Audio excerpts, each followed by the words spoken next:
my battle buddy, Sergeant Leon.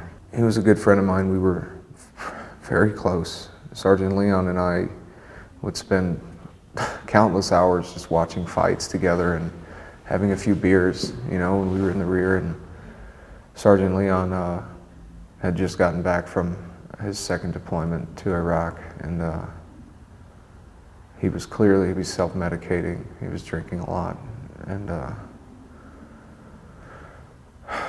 you know, muster, he didn't show up to muster one morning, and you know, we really struggled with addressing PTSD in the military. You know, it was something that we didn't really consciously look for a name for it. We just kind of said, suck it up and move on.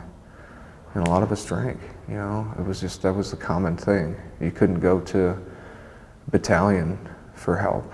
You know, you couldn't go see a battalion psychiatric staff member, because it's just, we've had that happen a few times, and Marines were getting admin sept. You know, the clause failure to adapt was a common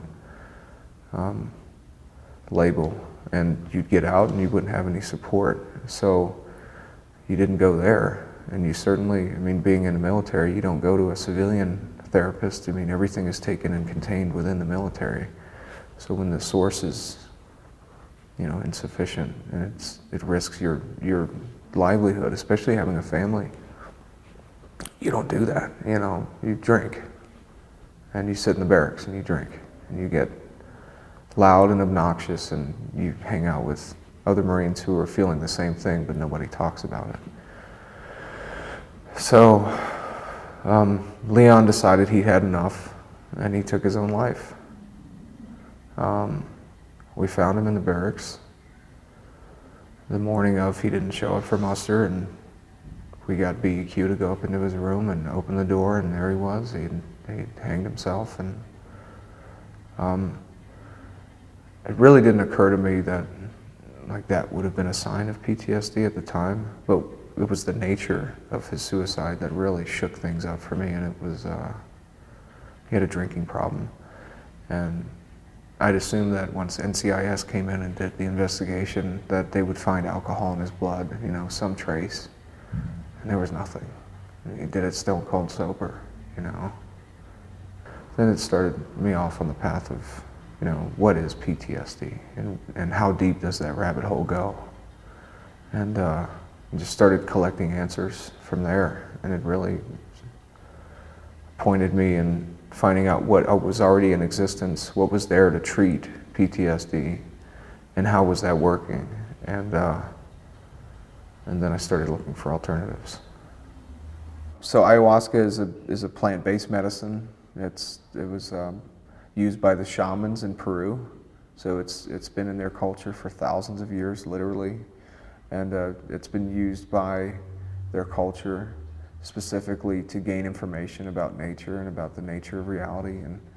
And it hasn't really been used for a cure since 1994. Before that, it wasn't really considered a cure medicine. It was more of a way to access information. And the shaman used this in a very precise way. So ayahuasca comes from basically what's sitting around us right now, which is plants. It's a very basic, you can mix it with some things based on the shaman's preference, just like we brew, you know, beer here. There's different hops that we use, but overall the active ingredient is DMT, which is, again, something that's in all of us. We are all illegal walking substances right now. And so that's what ayahuasca is. The shaman is over there. You see him playing his little flute. He's taking care of the room. You relax. And I did, and I settled into it. Yeah, whatever it was, I felt this peace, like I was in the womb again. It was very, Stan Groff talks about this kind of stuff, and I had that feeling of feeling protected and nurtured.